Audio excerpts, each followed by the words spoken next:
Jack Rowe, a 29-year-old jeweler from Nottingham, England, with an apprenticeship in traditional goldsmithing and a formal education in jewelry and silversmithing design from the Birmingham Institute of Art and Design, has just released his fourth pen collection.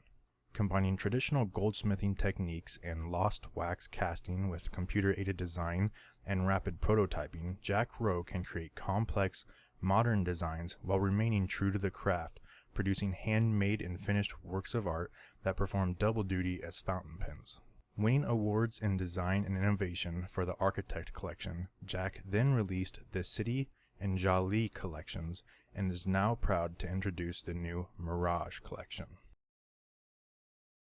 The Mirage begins as molten silver before being vacuum injected into the flask. Each pen is handmade and lavishly entwined with approximately 65 feet of hand-twisted sterling wire. This traditional goldsmithing technique creates an entirely unique pattern every time, which is individual to each piece and evokes the infinitely variable patterns formed in desert sands. Starting at 995 pounds, the Mirage is available in shiny silver, a black antique finish with an optional marquee cut black sapphire, yellow gold with an emerald, rose gold with tanzanite, or a shiny silver finish with a pink sapphire.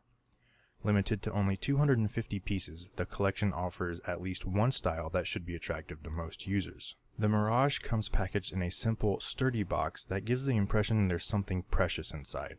With each pen is a certificate of authenticity and a silver cleaning cloth. Each collection Jack Rowe creates has its own unique packaging.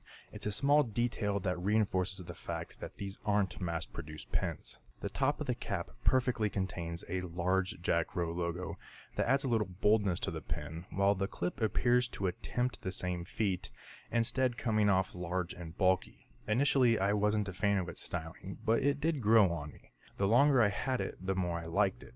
It was easy enough to operate the hinge, but I would have preferred a bit more tension for a little extra security. The patterns created by the hand-twisted silver wire are what really grabbed my attention. I love the way it looks and especially the way it feels in the hand. It reminds me a lot of chainmail, which reminds me of knights and swords and dragons, and that's just a fun train of thought. Uncapping the pen reveals a long, slender section of highly polished silver. I found it easy to grip and not as slippery as I first imagined it'd be. Its length provides plenty of room for users who place their grip further back on the pen, like myself. And just past the threads, you'll notice a portion of the barrel that appears to be frosted. This can also be seen at the very front of the grip section.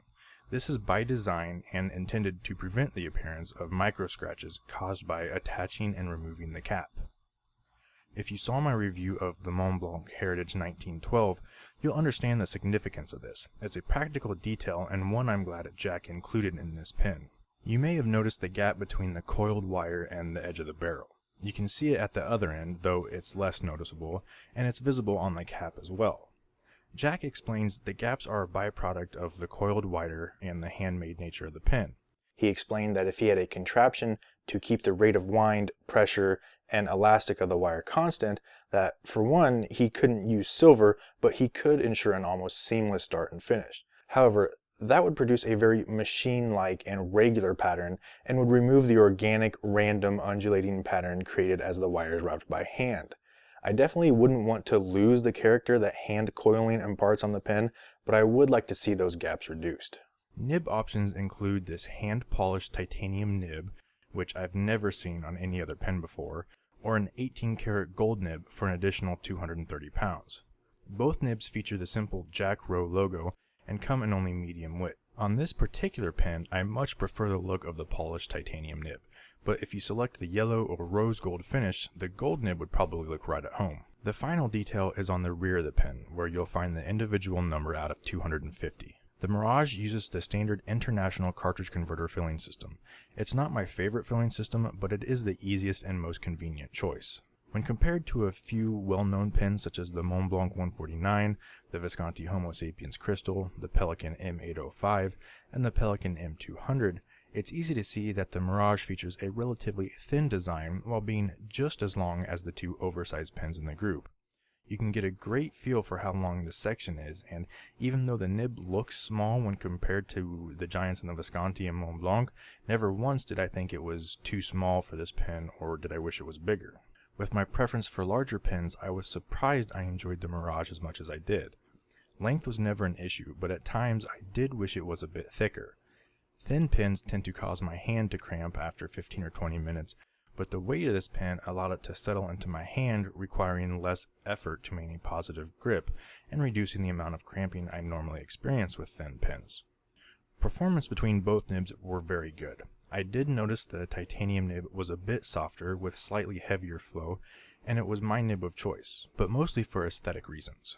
Both nibs were buttery smooth, with the gold nib having a slight case of baby's bottom that was resolved with some careful ink selection. It's hard to fault Jack for not catching this, since depending on the ink and paper he uses, the nib could have written flawlessly. Had I not tried 6 or 7 combinations of ink and paper, I wouldn't have discovered it. When I showed this pen off at the DC Pen Show, the response was overwhelmingly positive. People loved the way it looked and felt. I'm a big fan of Jack's work, and I really enjoyed the Mirage.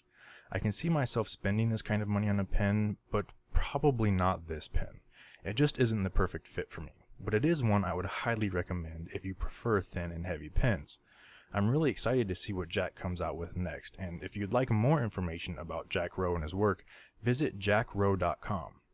I hope you enjoyed this video, and please leave a comment to let me know what you think. I'll see you next time. Indulge